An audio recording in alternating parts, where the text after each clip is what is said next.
Igicamunsi cyiza kuri mwebwe mwese muba mwagiye mubana natwe ndetse munakomeje kugenda mubana natwe mu makuru yacu ya buri munsi tuba twagiye tubategurira kuri channel ya M24 TV. Mbahaye ikaze ndetse nanabifuriza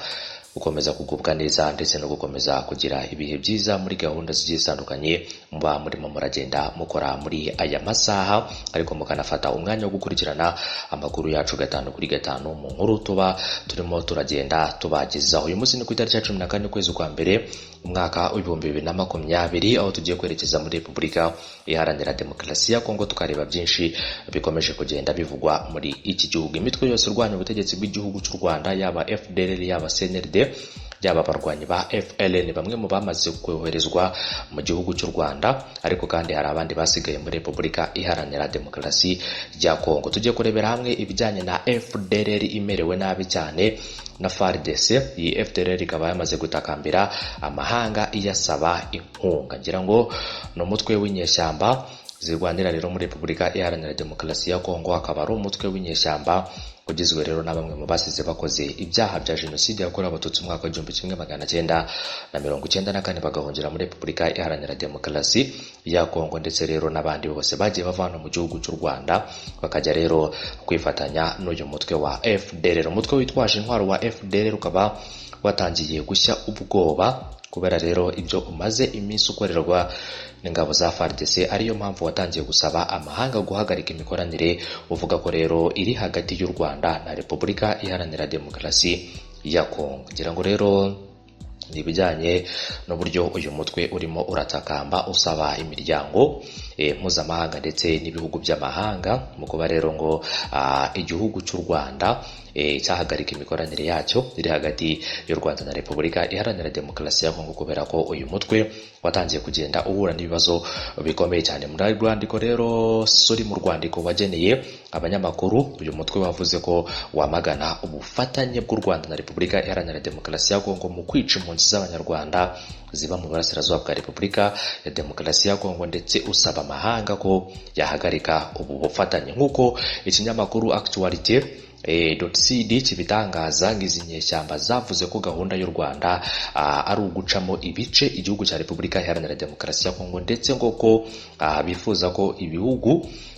byo munsi y'ubutayu bwa Sahara byabafasha kurwanya ubwo bufatanye. FDLR yasabye aya mahanga ko yakoza igitutu u Rwanda rukemera kugirana ibiganiro n'imitwe itavuga rumwe nayo mu rwego rwo kugarura amahoro muri Repubulika Iharanira Demokarasi ya Kongo, ndetse no mu bindi bihugu cyangwa se mu bindi bihugu bigize akarere k'ibiyaga bigari. UN yashinze rero umutwe cyangwa se UN ikaba yarashinjije umutwe wa FDLR gukora ibikorwa by'iterabwoba mu burasirazuba bwa Repubulika Iharanira Demokarasi ya Kongo, birimo gufata ku ngufu, kwica, gushyira abana mu gisirikare, gusahura ndetse n'ibindi nk'ibyo ngibyo. Ingabo za FARDC zikomeje kugaba ibitero ku mitwe yitwaje intwari ikorera mu burasirazuba bw'icyo gihugu, irimo rero n'iyi FDLR, aho bishe n'umuyobozi wayo Major General Mudacumura Sylvestre, nabo bari kumwe bose rero inafata miri benshi mu barwanyi bawo bakomeye, nk'uko twagiye tubigarukaho mu nkuru zagiye zitambuka. FDLR ikaba yatangiye guterwa ubwoba n'izi ngabo za Repubulika Iharanira Demokarasi ya Kongo zifite imbaraga zidasanzwe, ikaba rero yumvikanishije ko iki gihugu kidafite ingabo zihambaye nk'iziri kubatsinda, ahubwo ari ingabo z'u Rwanda ziyimereye nabi. FDLR yemeje ko u Rwanda rushaka kwigarurira uburasirazuba bwa Repubulika Iharanira Demokarasi ya Kongo, nk'uko byavuzwe n'abarimo rero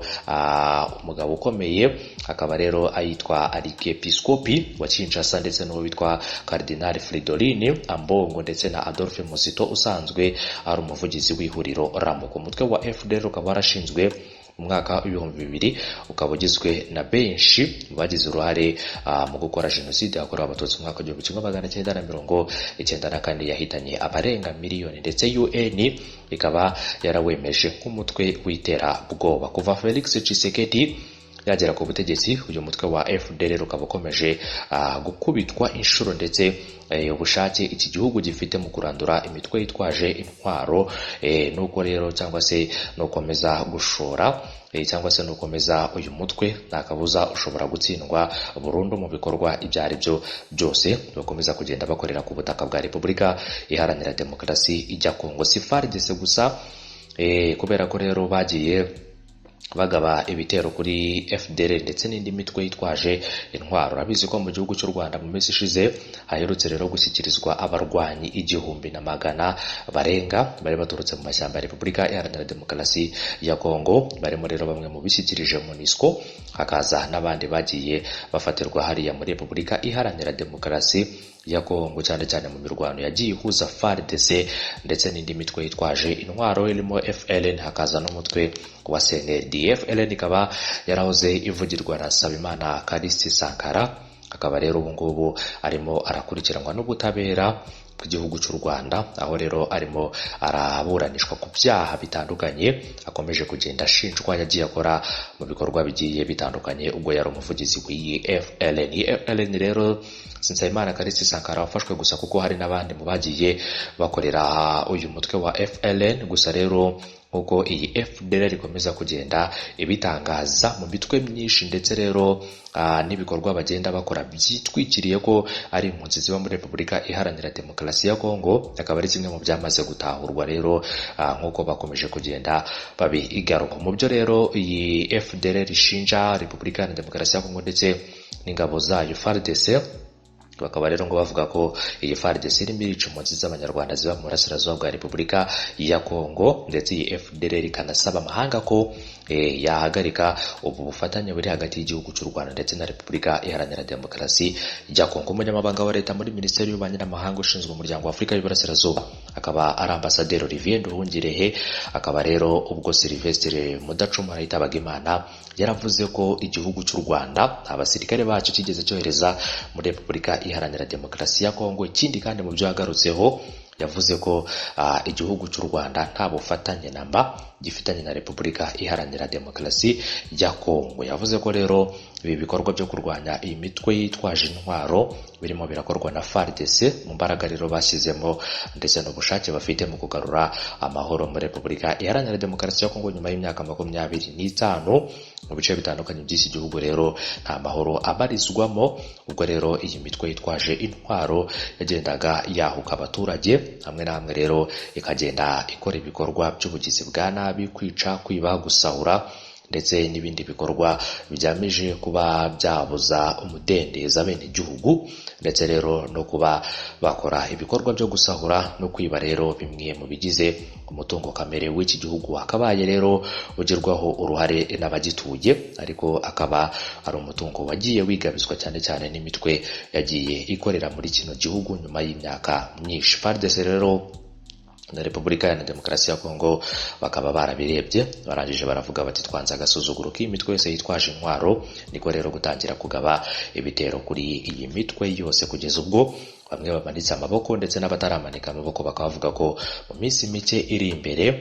FARDC mu bikorwa byayo byinshi bigiye bitandukanye izatuma aba barwanyi batsindwa ndetse bakanamanika amaboko, hanyuma bakaba bashyikirizwa ibihugu byabo. Hagiye humvikana inshuro nyinshi u Rwanda rusaba aba barwanyi kuba bataha bakemera rero bakava mu mashyamba, kuko umujyanama wihariye umukuru w'igihugu mu by'umutekano ndetse n'igisirikare General James Kabarebe yagiye abigarukaho mu minsi yashize, akavuga ko rero yagiye agira inama inshuro nyinshi Ntahuguka Pacifique ubu ngubu akaba ari umuyobozi w'umutwe wa FDLR, akamugira inama yo gutaha, ariko uyu mugabo akaza akabyanga rwose, akavuga ati wapi ntabwo tugomba gutaha. Ibi ngibi rero ni bimwe mu byagiye bibagiraho ingaruka zikomeye, abenshi rero bakaba baratangiye kugenda bitaba Imana, n'abataritaba Imana bakaba baragiye bahura n'akazi gatoroshye. Ubu ngubu abenshi bakaba bari no mu buhungiro muri Repubulika Iharanira Demokarasi ya Kongo hariya mu mashyamba. Reka rero mwese nkomeze kubifuriza kugira ibihe byiza, ko naho izindi nkuru zacu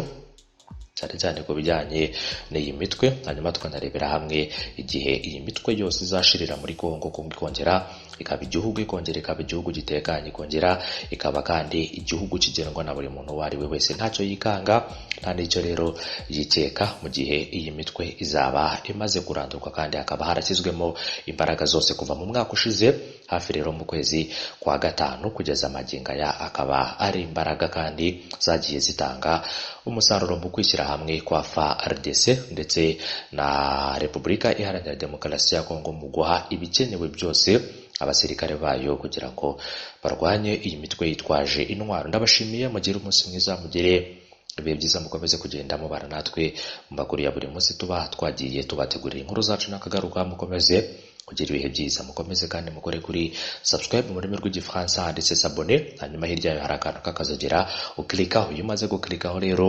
kakanyeganyega ubona ubutumwa bugufi bukubwira ko hari inkuru imaze guterekwa kuri channel mu gihe tuba tumaze kuzisohora. Inkuru zacu nta kabuza 5 kuri 5. Mugire umunsi mwiza, mugire ibihe byiza. Inkuru zacu nakagaruka, bye bye.